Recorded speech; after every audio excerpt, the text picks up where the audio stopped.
Something followed us out of those woods. Not a creature, not a person, but something older, patient, and still clinging to the walls of the cabin we swore we'd left behind. And now it's standing at our door. Tonight, Dread Scribe writes again. Before we begin, don't forget to like and subscribe for more chilling stories. Drop a comment and let me know where you're watching from and what time it is. I love seeing where everyone is tuning in from. And if there's a story you'd like me to cover next, I'd love to hear it too. The first thing that struck me about the cabin was its silence. Not the kind that soothes you, but the kind that feels aware. It sat alone in a clearing carved from the woods like a wound that had never healed. 4 sagging walls and a roof bowing under the weight of forgotten winters. I came here to be alone, to escape the noise of the city and the constant thrum of life that never let me breathe. Yet from the moment I crossed that threshold, the quiet didn't welcome me. It studied me. That night, I lay on a mattress barely thicker than a layer of dust, listening to the wind crawl through the pines. Sleep should have come easily. Instead, it hovered just out of reach. That was when I heard it. Knock. A pause, another knock. It was slow, deliberate, and far too heavy to be a mouse. My heart climbed into my throat as I sat up and listened. The sound was coming from beneath the floorboards, measured and patient, like a heartbeat buried under wood and soil. I told myself there was a rational explanation. Old wood contracts and expands with temperature. Animals burrow. The forest moves.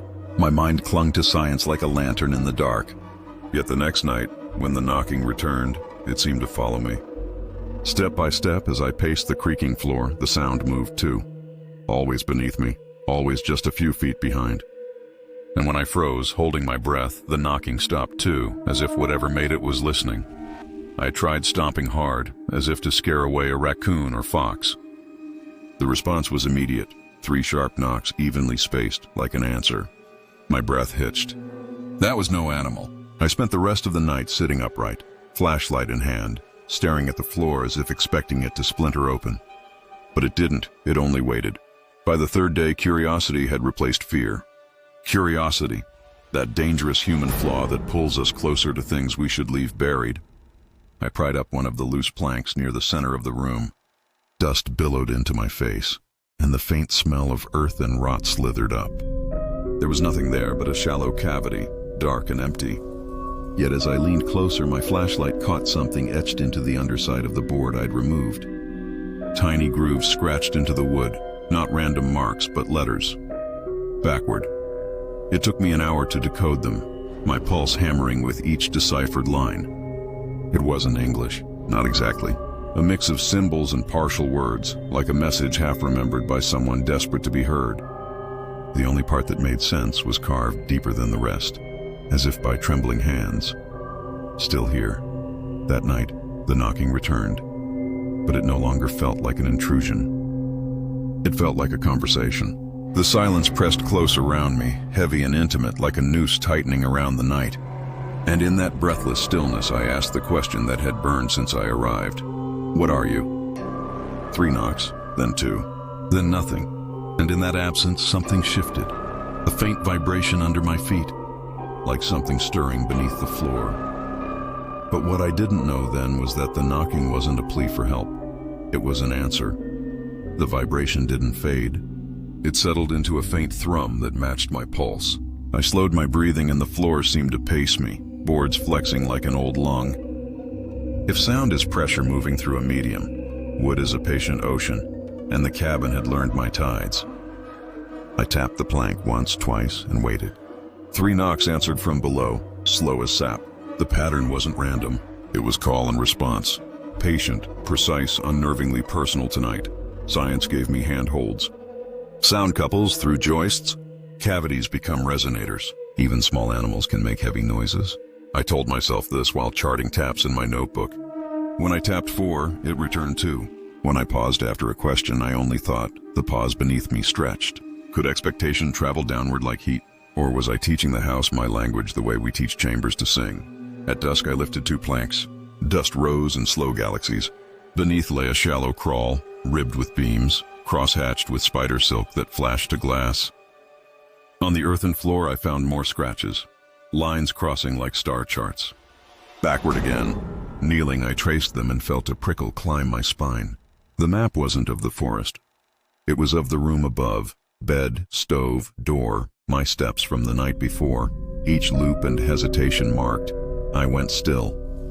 The cabin wasn't telling me where to go. It had been drawing where I'd been, as faithfully as frost remembers a window pane. If the house could record movement, could it record other things?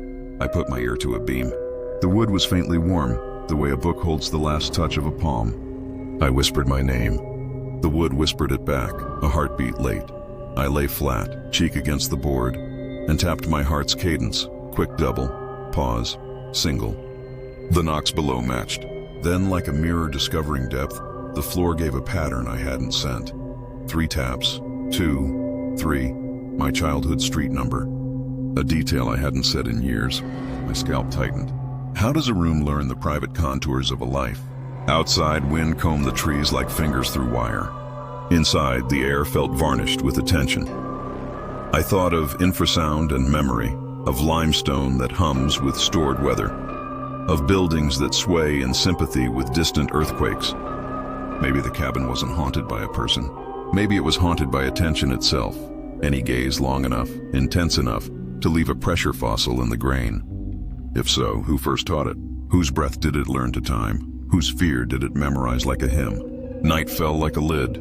I sat cross-legged on the floor and asked nothing. The knocks began anyway, stacking as rain, aligning to the silence between my breaths. Not escape, not threat, answering. The house hadn't been knocking to leave. It had been knocking to keep time with me. The quiet drew close. In that rhythm, I understood the most unsettling part. I hadn't found a haunted house. I'd given a house something to haunt. Now that it knew my pattern, it would keep it. Like a song in a wall, waiting for the next ear to press close, waiting to answer we saw when we reached the cabin. A relic of another century, swaying gently from a rusted hook on the porch. Its glass was smudged with age, its brass frame speckled with green corrosion. Yet inside, the flame burned steady and bright, utterly defiant against the wind that howled through the pines. It should have guttered out long before we arrived. It should have died decades ago, like the rest of this place, but it didn't. It glowed as if it had been waiting. I stared at it longer than I should have. There was something unnatural in the way the light behaved. It wasn't flickering like fire does. It was holding still, perfectly calm, as if sealed behind glass, not of this world. And the wick. The wick was whole, untouched. No char, no shortening, no sign it had ever burned at all. I felt a shiver crawl across my shoulders. Fire doesn't work that way. Nothing in nature does. Yet here it was, steady as a heartbeat, defying every law I knew. We assumed someone must have lit it recently, though the nearest town was 30 miles away, and the trail overgrown with decades of neglect. Still, the idea comforted us. A rational answer, something human. But as night fell and the forest's cold breath wrapped around the cabin, the lantern's light refused to dim. It was still burning when the stars came out. It was still burning when we turned in for the night. I don't know why I decided to bring it inside. Maybe it was curiosity, maybe arrogance, that human urge to hold the unknown in your hands and name it. The moment I stepped through the door with that lantern, the air changed. The cabin grew colder, like a draft slipping from some invisible seam. The light didn't brighten the room. It deepened the shadows, stretching them long and spindly across the floorboards. Corners that were empty seconds ago now seemed to breathe. It was subtle at first, just a hush, like the cabin exhaled after years of holding its breath. But then I heard it, a whisper from somewhere above, faint and brittle as dead leaves. A name, not mine, not anyone I knew. Then another and another, soft at first, then rising, swirling through the rafters in a chorus of forgotten syllables. I froze beneath that chorus, every instinct screaming to snuff the flame and run. But the light pinned me there, rooted like a tree grown over by centuries. And in that frozen stillness I noticed something else. The air wasn't just cold. It was moving, circling the lantern like invisible moths drawn to its impossible glow. I found the journal the next morning tucked inside a drawer, its pages brittle and brown. The last entry spoke of a search party that vanished into the woods during a storm, guided by a lantern that never went dark. They never returned, and no one ever found their bodies, but as I read those final shaky words, one thought gnawed at me, sharp and insistent. If the lantern had guided them into the dark, what was it guiding back now? That question hung in my head like a spider suspended by a single thread. What was the lantern calling back? Each night since I'd brought it inside, the cabin had begun to feel less like a structure and more like a lung, inhaling and exhaling around us, aware in a way wood and nails shouldn't be. The whispers returned with the dusk, climbing down from the rafters and curling around my ears. They were clearer now, shaped into syllables that sounded almost human. Some were names I didn't recognize. Others were words that had no place in any language I knew. And one night beneath the chorus, I swore I heard my own name woven softly between them. I tried extinguishing the flame. I pinched the wick with trembling fingers, blew until my lungs burned. It didn't matter. The lantern's light clung stubbornly to life, untouched by breath or reason. Its glow wasn't fire anymore. It was memory refusing to die, an echo that refused to be silenced. And every time I stared into it, I felt less like I was looking at a flame and more like I was being watched through it. The journal haunted me. The final page was smeared with mud, and what I prayed wasn't blood. But between the stains, one line was still legible. Follow the light, even if it leads where no path should be. It sounded like the kind of desperate faith people cling to in their final moments, when logic collapses. But the next night I understood. Because the lantern began to move. It started as a subtle sway, as if the air itself were breathing around it. Then it turned, its glow spilling across the floorboards, pointing toward the door. I stood frozen, pulse thundering in my ears. Then it pulsed again, brighter as if urging me, come.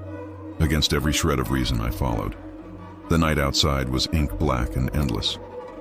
Yet the lantern's light cut through it like a thread through fabric, guiding me deeper into the tree line.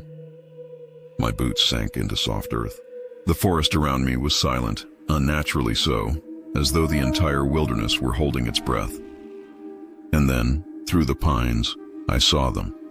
Faint figures drifting between the trunks, pale and slow, their faces blurred as if painted on water. They weren't walking toward the lantern. They were following behind it, drawn like iron filings to a magnet. I stumbled backward, heart hammering. These weren't hikers or lost travelers. These were remnants, fragments of the search party still bound to the thing that had led them astray. And now their attention wasn't on the lantern. It was on me. I ran. Branches clawed at my arms as I tore through the woods, but the whispers pursued me, closer, louder, chanting names, and this time, all of them were ours. When I burst back into the cabin, gasping, the lantern was already hanging calmly on the porch, swaying gently as if it had never left.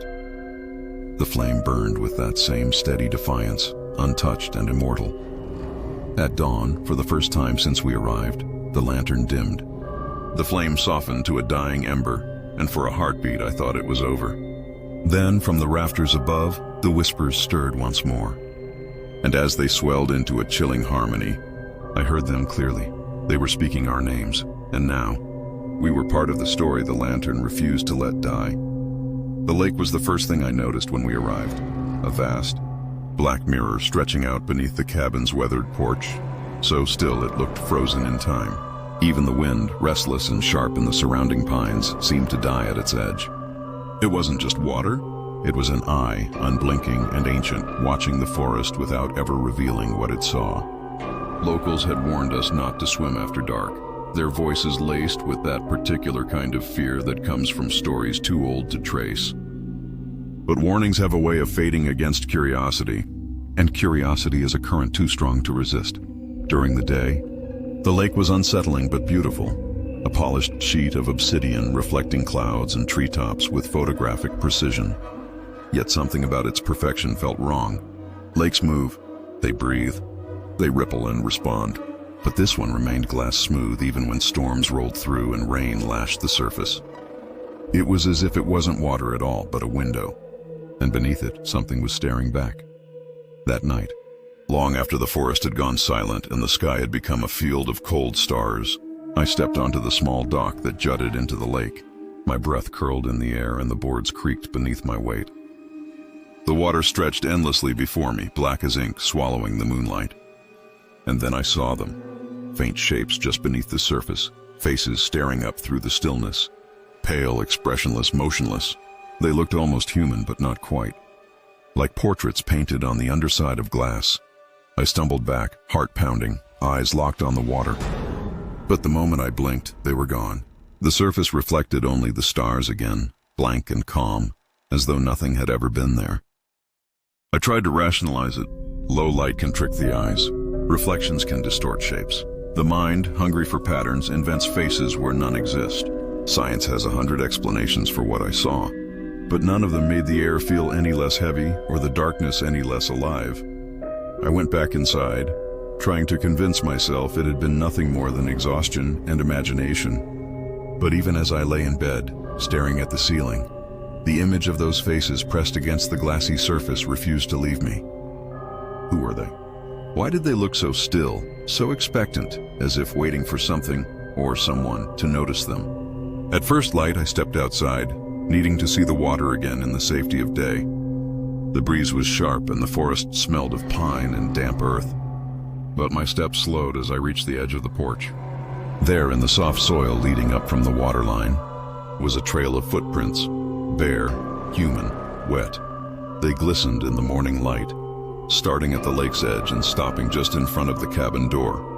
I followed them with my eyes, pulse hammering. No prints led back. Whoever, whatever, had left them had come out of the lake, and they had walked straight to where I was standing. I stood with my hand on the latch, listening to the cabin settle, the wood ticking in the cool. Then I eased it open and found the rest of the story pressed into the floorboards. Wet footprints stepping over the threshold, ovals marching across the room. They were spaced like careful breaths, each one darker at the heel, as if rising from a depth that hated to let go. They crossed the rug toward the table where my notes lay fanned like paper wings.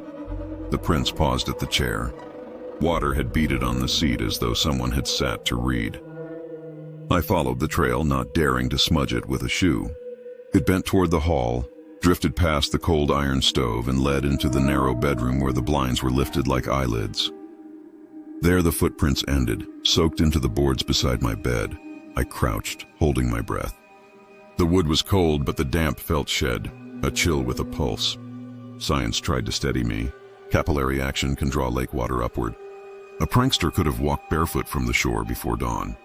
Our brains love faces. We imprint patterns on black water and call it omen. But what I didn't expect was the smell, clean, metallic, like a coin pressed to the tongue. The lake had been here. It had exhaled into my room. I kept thinking about the faces that hovered under the surface, motionless as moths pinned in a drawer. What does water keep when no one is watching? In the afternoon, I took twine, a weight, and a thermometer to the dock, lowering my experiment into the stillness. The line went slack sooner than it should have, as if the bottom rose to meet it.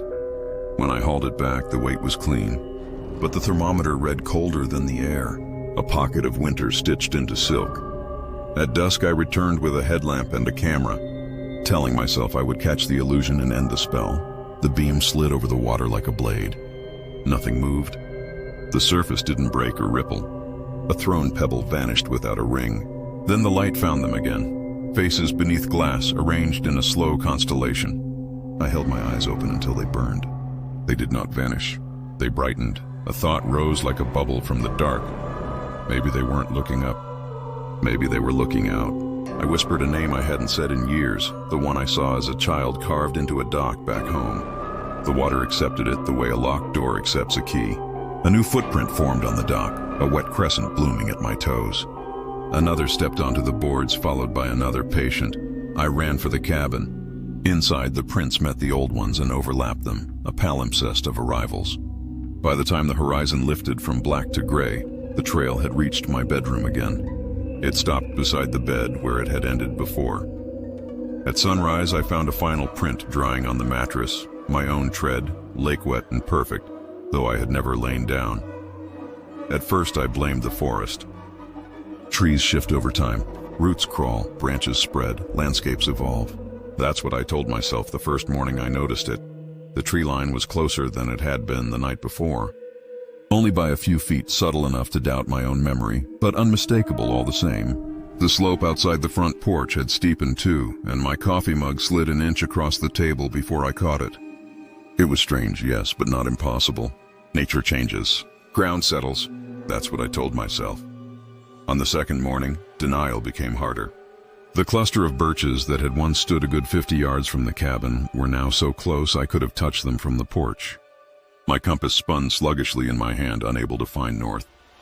I walked the perimeter 3 times, marking trees with chalk, certain I'd find some clue, a landslide, erosion, anything. But the marks shifted too. They weren't where I'd left them. It was as if the forest had followed me overnight. I tried not to mention it out loud, afraid the words themselves might give it weight. Yet by the third morning, silence was no longer an option.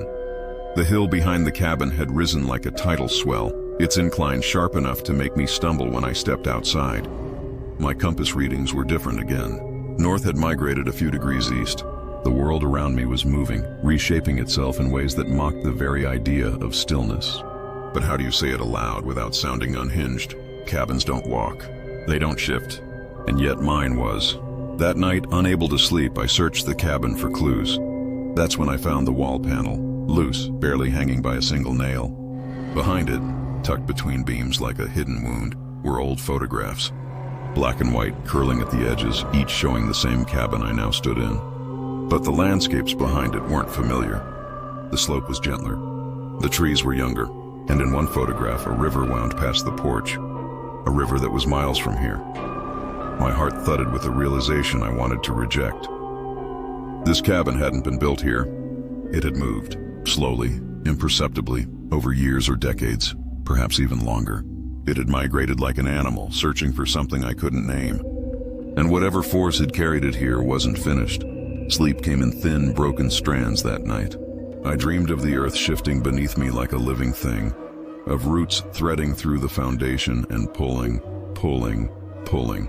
And when I woke before dawn, breath catching in my throat, the forest had crept closer again, so close that a branch scraped against the window pane like a finger testing the glass. I stared into the darkness between the trees, heart hammering. If the cabin had walked here, where was it going next? I woke before the sun the next morning, my pulse already racing as if my body knew something I didn't. The forest outside was silent, not peaceful, but listening. I stepped onto the porch and froze. The trees were closer again, impossibly close, their roots clawing through the soil just inches from the foundation. The clearing that once gave me 100 feet of breathing space was now a suffocating ring. The slope beyond had tilted so steeply that the horizon itself looked warped, as if the earth were bending around the cabin. It wasn't just the landscape changing anymore. It was the cabin moving through it. I dropped a stick into the soil by the porch steps and marked its position on my compass. By afternoon, the stick was gone, buried under freshly turned dirt. I tried another experiment. I mapped the coordinates on my GPS. It showed I was nearly half a mile from where I'd been yesterday. The numbers didn't lie. My surroundings weren't shifting around me. I was shifting through them. The air inside the cabin felt heavier now, as if the walls had begun to breathe. At night, I could hear faint groans rising from the floorboards, not the dry moans of settling wood, but something deeper, older, like the sound of bones stretching after a long sleep. I pressed my ear against the wall and swore I heard a heartbeat, slow, patient, syncing with my own. It was on the 4th morning that I noticed the trail, a narrow winding scar carved into the earth, leading from the cabin's rear foundation and stretching deep into the trees. The soil was churned, damp, and strangely smooth, as though something massive had dragged itself forward, and the cabin had followed in its wake. Every instinct screamed at me not to follow it, but I did. The trail wound for a quarter mile before ending abruptly at a clearing I'd never seen before. A hollow littered with stones carved into strange, spidery shapes. In the center stood a stump as wide as a table, its rings burned black. And embedded in that charred wood, half buried and splintered, was another foundation beam, weathered and identical to the ones beneath my cabin. It had been here before, decades, maybe centuries ago. That night I pored over the photographs again. There were more details I hadn't noticed before. Faint notches carved into the porch railings, always the same distance apart, and a spiral etched into the cabin's doorframe, the same spiral carved into one of the stones in that clearing. It was a path, a destination, and I was just another passenger. By the 5th morning, the path I'd hiked in on was gone. vanished as if the forest had sewn itself shut. My compass spun in endless circles and the GPS showed nothing but blank coordinates. And then I saw it. On the weathered map tacked to the wall, where the cabin's original location had been marked, there was now a small red dot, pulsing exactly where I stood. That's when I understood the truth I'd been too afraid to name. The cabin wasn't moving through the forest. The forest was moving with it, a tide of roots and soil pulling me deeper into something ancient and deliberate. And now I was part of it. On the fifth morning, the world I'd known had disappeared entirely, and on the map, the cabin no longer marked a place. I heard the voice. I thought it was the wind. The cabin was old, its bones brittle with decades of winter, and the chimney was a cracked stone throat that coughed when storms passed. But this wasn't a howl or a whistle. It was a whisper, faint, deliberate, threaded with meaning. It rose from the hearth long after the fire had died, curling up from the cold ashes like a ghost clinging to the only home it had left. At first, I ignored it. Old buildings make noises, I told myself. Drafts find their way through forgotten cracks and play tricks on tired ears. But the next night, when the fire burned low and the room sank into darkness, it spoke again. This time the words were clearer, pleading, almost human, and it wasn't calling for help in general. It was speaking to me. I sat frozen on the edge of the chair, heart pounding.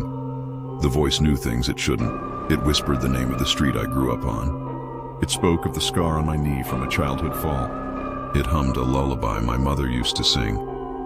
There was no mistaking it. Whatever was speaking from that chimney knew me better than any stranger ever could. It spoke like smoke. Shapeless. Everywhere. Impossible to grasp. That's the only way I can describe it. The words didn't seem to come from a single point.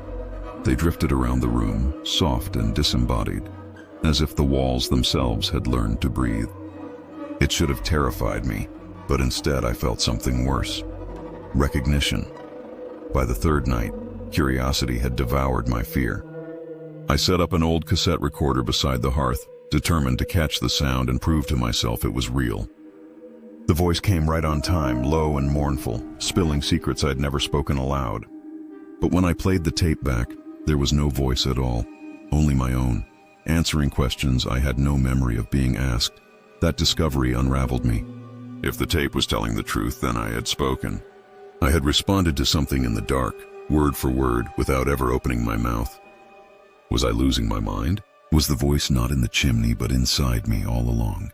I went into town the next day, desperate for answers. The locals were cautious with their words, the way people are when speaking about something they fear might hear them. One older man, his eyes clouded like storm glass, finally told me the story. A caretaker had vanished here nearly 50 years ago, last seen tending the fire during a bitter winter. They never found his body. Some said he'd gone mad and fled into the woods. Others whispered that the cabin itself had kept him. That night, I stared at the chimney long after the fire died, my breath clouding in the cold air. And when the voice came again, it didn't plead. It laughed, soft, mocking, like it knew a truth I hadn't yet uncovered. But what it said next turned my blood to ice. It spoke my name. I didn't answer when it spoke my name. I held the blanket tight and watched embers collapse into black silk, each spark a tiny lifeboat on a dark sea. The chimney breathed cold, a steady tide of air that touched my face and withdrew. If sound is pressure shaped by passage, this pressure had a will. It asked without words. My pulse supplied replies I couldn't hear.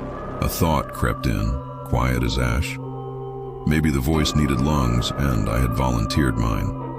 I set a fresh tape the next evening and added a metronome to keep me anchored. When the voice returned, the clock faltered, then synced to the cadence rising in the flue. I felt my ribs comply, slow as oars in winter water.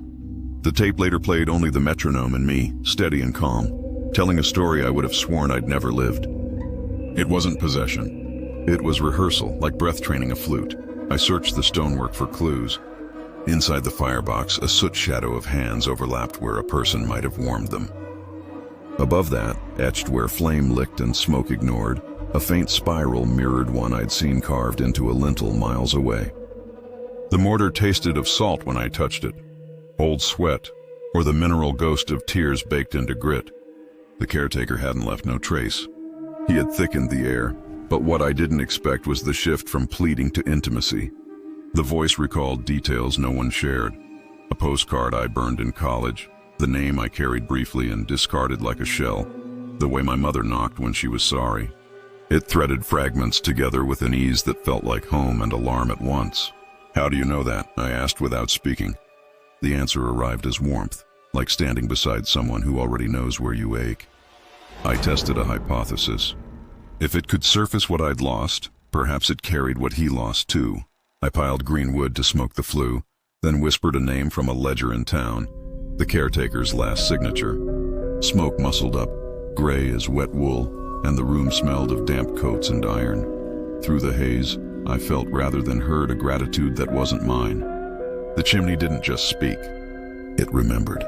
The final night, wind pressed its face to the window like frost trying to see in. I banked the fire low. The house grew quiet enough to hear nails think. Then the voice returned, shapeless, everywhere. Only this time it didn't travel through stone.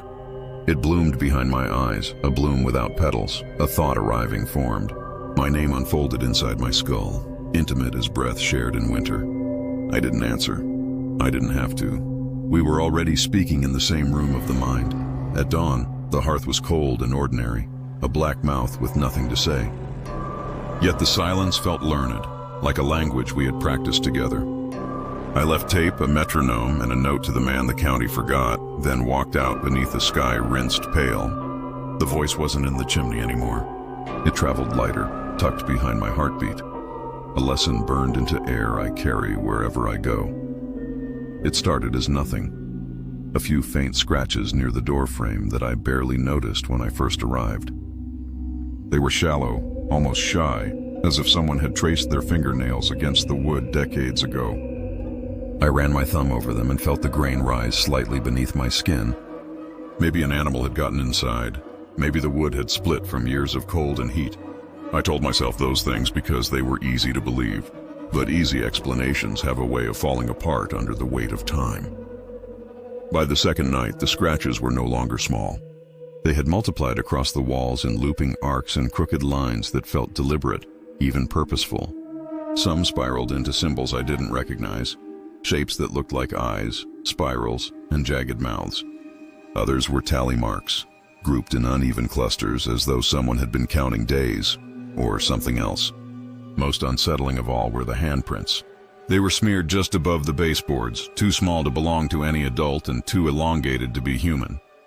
It was as if the walls were no longer wood at all but paper, and something had started writing its story there. I scrubbed until my arms ached. I used soap and steel wool until the pads of my fingers were raw, and by the time I was done, the walls were bare again. For a while, I convinced myself I had erased whatever it was. But the next morning, the marks had returned. Deeper this time, darker, etched into the wood like scars rather than scratches. They weren't random anymore. They were arranged. It was around then that the cabin stopped feeling like a place I was staying and more like a thing I was trapped inside. Every creak in the board sounded closer than it should have. Every gust of wind rattling the windows carried a breath beneath it. At night, I began hearing faint scraping, like something dragging its nails along the other side of the wall, searching for a way in or a way out. I reached out to a historian I'd met in town, an old man whose hands trembled when he spoke. I showed him photos of the carvings, and his expression changed in a way I can't forget. He told me the symbols weren't random at all. They were fragments of an extinct dialect, a written language from a tribe that vanished centuries ago. According to him, these weren't decorations or prayers, they were warnings. One symbol appeared again and again, carved deeper than the rest, a spiral with a single vertical slash through its center. When I asked what it meant, the historian hesitated before answering. "Not alone," he said. "It was always used to mark places where something unseen was believed to dwell." I returned to the cabin unsettled but curious, staring at the walls long after dark fell. The house seemed to hum around me, its silence thicker now, alive. And as I traced my fingers along the carvings, I noticed something that made my breath catch. The tally marks weren't random after all. They were counting days, and if I wasn't mistaken, I slept that night. Every time I closed my eyes, I imagined those tally marks moving in the dark, one by one. as if an invisible hand was updating them while I dreamed. When dawn crept in through the curtains, I went straight to the wall. The marks had changed. There were fewer now, by exactly one. I stared at them for a long time, my pulse ticking in sync with the number that was no longer there. It wasn't counting days behind me. It was counting days ahead, and whatever was coming, it was getting closer. I tried to fight logic with logic. Sleep deprivation causes visual distortions. Old wood can warp and split overnight. Our minds are wired to find patterns even where none exist. But deep down, I didn't believe a word of it. The cabin wanted me to see these marks. It was speaking in the only language it had, and I was starting to understand.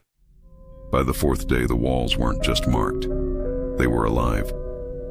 New symbols appeared while I was in the room, forming slowly, almost deliberately, as if an unseen hand were dragging its nails across the wood grain inch by inch. I watched one spiral deepen before my eyes, the fibers curling outward as though the wall itself were growing the mark from within. The sound that accompanied it was soft but relentless, a wet, dragging scrape that reminded me of someone writing with bone instead of ink.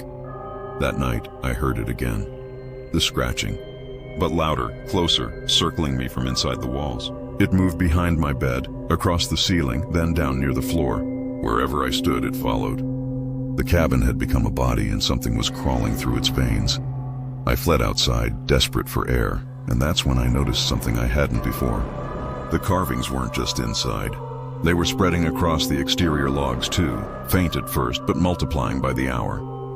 And among them was that same spiral, carved again and again, as if marking a perimeter, a cage, a door. I called the historian in a panic. His voice on the other end trembled as he told me the rest of what he'd left out. That particular symbol, the spiral with a slash, wasn't just a warning. It was a seal, a message carved to contain something that could not be banished. A thing the vanished tribe feared so deeply, they built their settlements around signs to hold it back. If those symbols were appearing now, it meant the seal was weakening. On the seventh morning, I awoke to silence. No scraping, no shifting, just stillness, too still, like the world was holding its breath. I stepped into the main room and my heart stopped.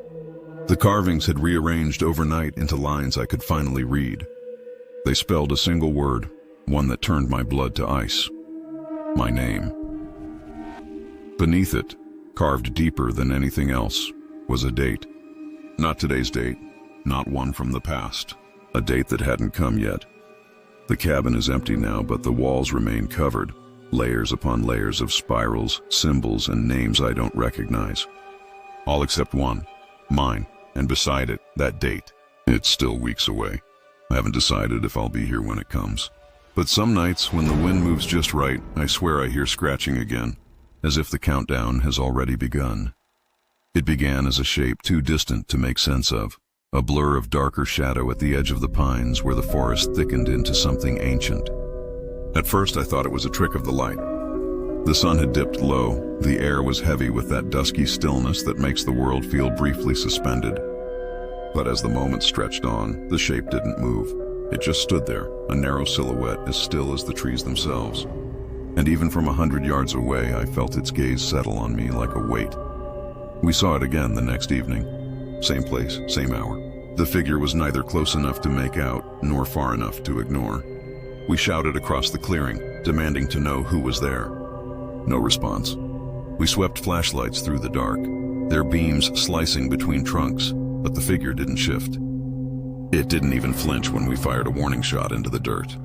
It was as if fear, or even self-preservation, meant nothing to it. Morning brought a fresh layer of dew on the ground, soft enough to hold a footprint. We rushed to the tree line, expecting to find crushed grass, scuffed soil, something to prove someone had been standing there. But there was nothing. No boot prints, no animal tracks. The earth was untouched, a perfect, undisturbed carpet of moss and needles. Whatever we'd seen had left no trace behind. By the third night, we stopped pretending it was a hiker or a hunter. Its stillness was too deliberate, its patience too profound. It watched like time itself, patient, inevitable, as if it could outweigh our fear. And it was working. Every sunset now came with a tightening in my chest, a crawling anticipation that made the air feel too thin to breathe. I caught myself glancing at the tree line before the light even began to fade. my heart lurching each time I thought I saw movement. I bought a trail camera the next day, the kind used by wildlife researchers to capture shy predators. I mounted it facing the pines, its sensor tuned to the faintest motion, its lens hungry for proof. That night, we sat on the porch with the lantern dimmed, pretending not to watch. Sure enough, as the light bled from the sky, the figure appeared again. Same distance, same posture, as if it had always been there. We reviewed the footage at dawn, hearts thudding as the screen flickered to life. But frame after frame showed nothing. The tree line remained empty, the clearing still. And yet there we were, frozen in the glow of the porch light, staring into the dark with tense, expectant faces. Only one thing felt off. A shape behind us, leaning close. So faint it might have been a shadow, so near it could have been breathing the same air. I rewound it 3 times. It was no trick of light. Something had been standing behind us, and if that was true, then whatever watched us from the trees wasn't in the trees at all. After that, the watcher was no longer just a presence beyond the tree line.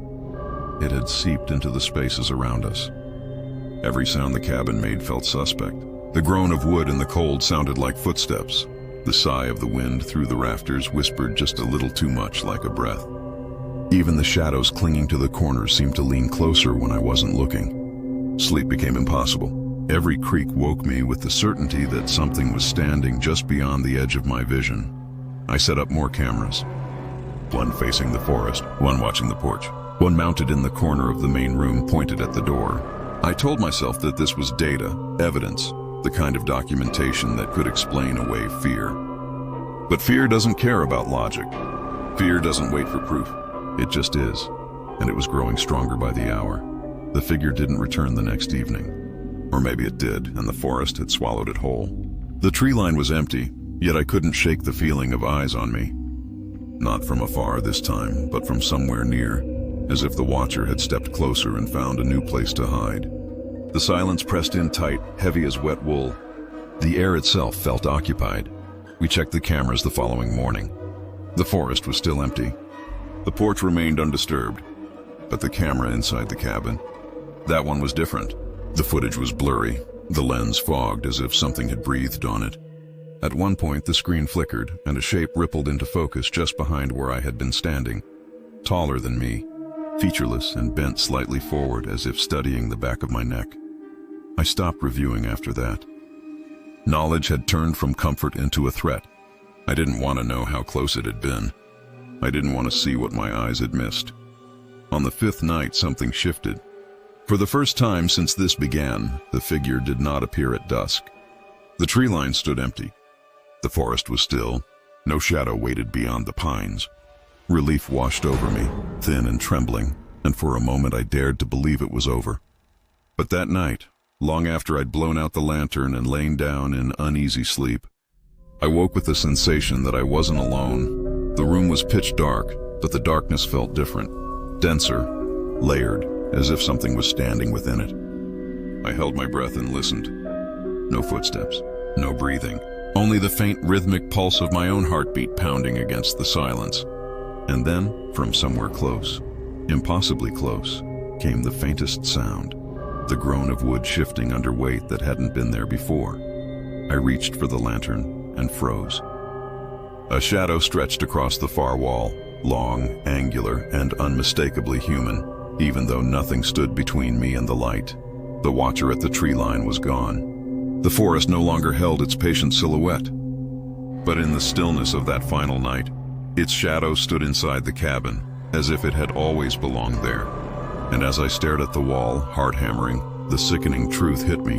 It had never been watching from the outside. It had been waiting for the moment like anything I'd felt before. Not just wind and rain, but something alive in the air, something ancient and deliberate. It shook the forest like a living thing trying to wake itself from centuries of sleep. By dawn, the trail was a mess of uprooted branches and slick mud, and we were running low on supplies. So I hiked into town, soaked to the bone and clutching the address scrawled on a page from my notebook. When I told the clerk at the general store where I was staying, he frowned like I'd spoken in a language he didn't understand. "There's no cabin up there," he said, and a few others nearby chimed in with nods. They told me the ridge I described was nothing but untouched forest.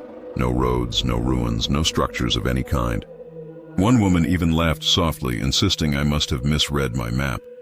But I hadn't misread anything. I'd spent 3 nights sleeping beneath that roof. I could still smell the damp wood smoke in my clothes. I left town unsettled but stubborn, clutching my bag of supplies as I retraced my route. Yet the deeper I walked into the forest, the more wrong everything felt. My GPS, usually precise to the meter, showed nothing but a broad swath of green where the cabin should have been. No dot, no coordinates, just wilderness. And still, my boots found the familiar split in the trail, the hollow log we'd used as a marker, the steep slope that led directly to the clearing. And there it was, the cabin, sitting calmly in the pale afternoon light, as if it had never moved, as if it had never been gone. Relief should have washed over me. Instead, I felt something colder, a creeping unease that settled beneath my skin. The air around the cabin was too still, the silence too complete, like the pause between a heartbeat and the next. It didn't feel like a place built on the land, but like something that had grown out of it. And the longer I stared, the more the structure seemed wrong. Angles shifted slightly when I wasn't looking directly at them. The roofline sagged and then straightened again, as if the whole thing were adjusting itself. That night, the unease became impossible to ignore. As I lay awake, listening to the quiet hum of the forest, I noticed the walls. They were pulsing, faintly rhythmically, like the rise and fall of breath. At first, I thought it was the flicker of firelight casting illusions. But even in total darkness, the sensation persisted. The cabin felt less like shelter and more like the inside of a ribcage, and I was resting inside its chest. I pressed my palm against the wood, and it was warm, not the warmth of sun-baked pine, but something deeper, almost feverish. And in that heat, I felt movement, a subtle quiver beneath the surface, as if something vast and sleeping shifted slightly at my touch. I told myself I was imagining things, but deep down I knew the truth. This wasn't just a place. It was something wearing the shape of one. By morning the walls had cooled, but the sense of being inside something lingered like a taste I couldn't rinse away. I made coffee and watched steam lift in pale ribbons, charting the air the way a biologist maps currents. If a building can breathe, I thought, what else can it do?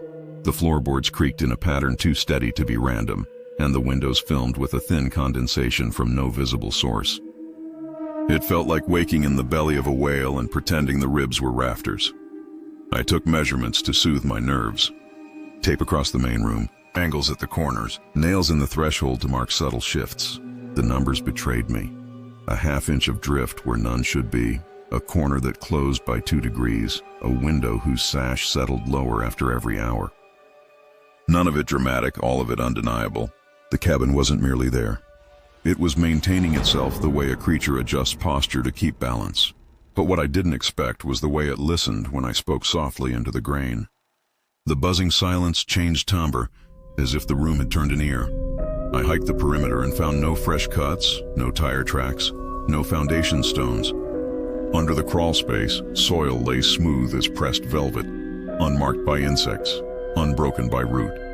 I pressed my hand flat and felt a hum, subtle as distant thunder stitched inside the dirt. The GPS still refused to acknowledge any structure. According to every satellite, I was standing in pure wilderness, yet shadow pooled around my boots in the exact architecture of a porch. To be unseen is one thing. To be unrecordable is another. At dusk, the cabin altered its breathing again. The rhythm matched my steps, then my heartbeat, then neither, like a duet drifting into a solo I'd forgotten I knew. The air tasted faintly metallic, as if the roof were a mouth refining lightning into breath. I told myself to leave, to step back into the trees and sleep under stars indifferent to human error. But the threshold felt magnetized. The doorframe seemed to lean, not forward, but toward me, the way a question leans toward its answer. I lit the lantern and walked a circuit, fingers brushing the walls. Beneath the varnish, the wood felt puckered, as if it had healed from something. I spoke my name once and heard it return, softened like a shoreline echo. I pictured the town's blank faces when I'd given the address. The GPS insisting I loved an empty place. And the thought finally arrived like a key turning in a lock. Maybe this wasn't a structure misplaced on a map. Maybe the map was a language it chose not to speak. Near midnight, the pulsing slowed. The rafters sighed. Beyond the window, the forest held its breath. I stood in the doorway and let the dark pour around my ankles until floor and earth felt the same. In that mingled quiet, mine and not mine, I understood the shape inside the shape, the intention inside the lumber. I'd come here chasing solitude, but the thing wearing this cabin had come for company, and it had the patience to wait for the right mouth to name it home. I stepped back over the threshold, not out but in, and the walls relaxed like hands unclenching. We hadn't found the cabin.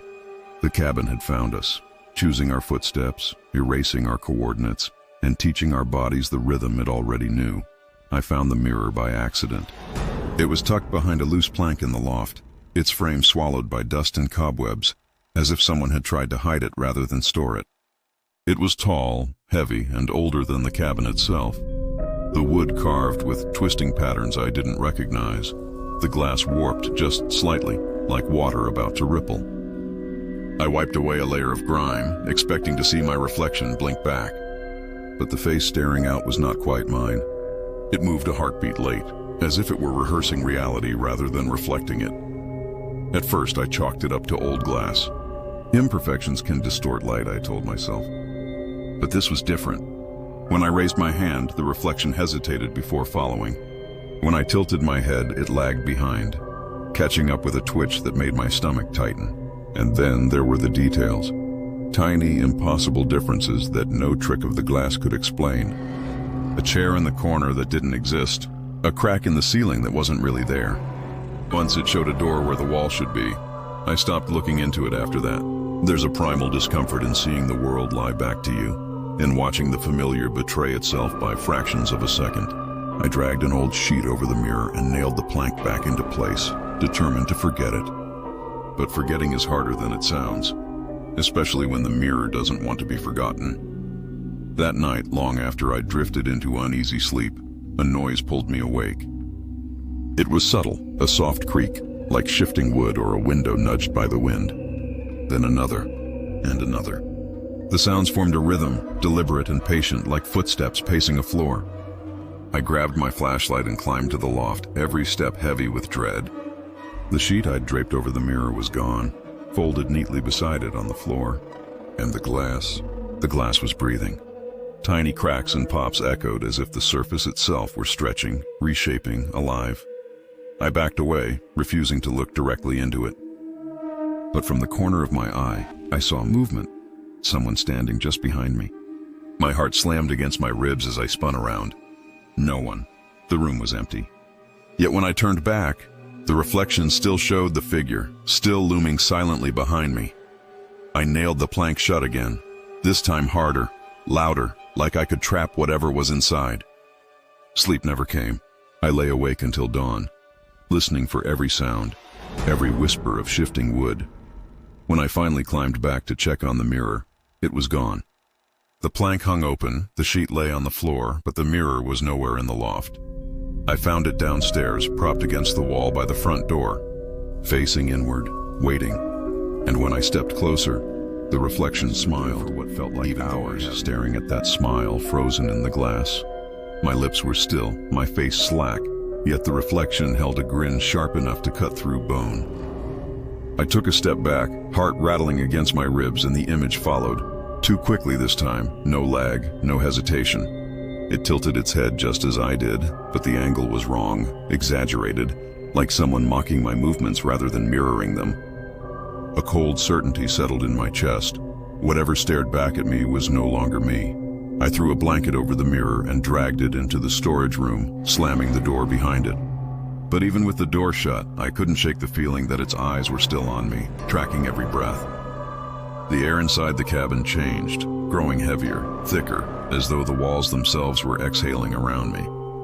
At one point, I caught my reflection in a window, just a glimpse, and saw it again, that crooked alien smile flickering back before vanishing into the glass.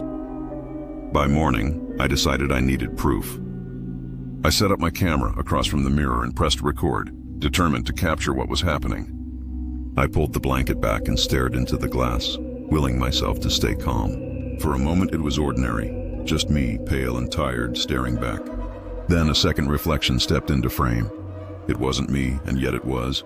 Familiar features twisted slightly wrong, the eyes too deep, the grin too patient. It raised its hand before I did, its fingers twitching like a spider's legs. I lunged forward and switched the camera off. When I played the footage back, my blood ran cold. There was no second figure, no delayed movements. Only me, standing there, smiling into the mirror I swore I hadn't touched. At one point, my lips moved, forming words I didn't remember saying. I rewound it again and again, searching for the truth. But the truth, it seemed, was rewriting itself every time I looked. That night, the sounds returned, soft at first, then louder, like someone dragging fingertips across the walls. I crept into the main room, every instinct screaming at me to leave. The mirror was gone again. My chest tightened as I scanned the room. Then I saw it, standing upright in the hallway, angled toward my bedroom door. And worse, I wasn't in it. The reflection showed the cabin behind me, yes, but the space where I should have been was empty. I approached slowly, compelled by something deeper than fear. My hand trembled as I reached for the glass, half expecting it to be ice cold. Instead, it was warm, almost feverish, and beneath that warmth, I felt the faintest vibration, like a pulse beating against my palm. I stumbled back, gasping, and in that moment, the reflection moved without me. It stepped closer, that same terrible grin stretching wider, and pressed its hand against the inside of the glass, palm to palm with mine. I smashed the mirror the next morning. Shards scattered across the floor like frozen drops of water, each one holding a fragment of my face. But when I glanced down, one piece, just one, showed my reflection still smiling, even though I wasn't. And for a moment, it felt less like I had destroyed something, and more like I had set it free. We swore we'd leave it all behind.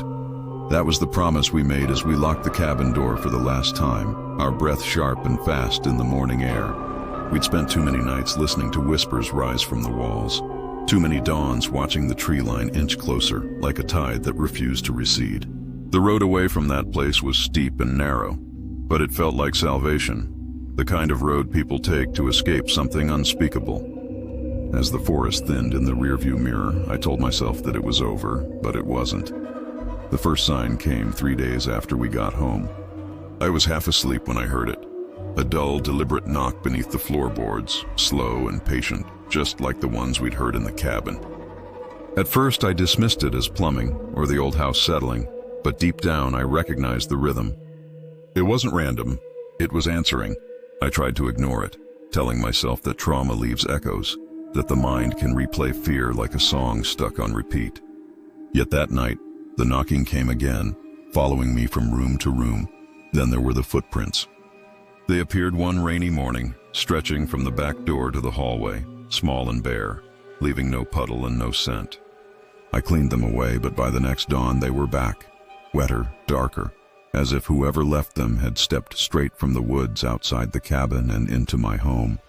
I checked every lock, every window, but nothing had been disturbed. Nothing except the air itself, which now felt heavier, thicker, like the house was learning how to breathe. By the end of the week, I stopped trying to convince myself it was imagination. Because then I saw them. Just beyond the fence at the edge of my yard, framed by the glow of the streetlight, stood a figure. It was still and silent, watching with that same patient posture I'd seen countless times at the cabin's tree line. I blinked and it was gone. But the next night, there were two. I stopped sleeping. Every creak of the floorboards sounded like footsteps. Every gust of wind brushing the windows felt like breath on glass. I told friends and family what was happening, hoping they'd talk me down, but they just offered soft smiles and theories about nightmares that linger. "You'll feel better soon," they said, but they didn't hear the knocking under the floors. They didn't see the footprints dry into dust on their own. The more I tried to push the cabin out of my thoughts, the closer it came. It wasn't a memory we carried, it was a seed, and we were the soil.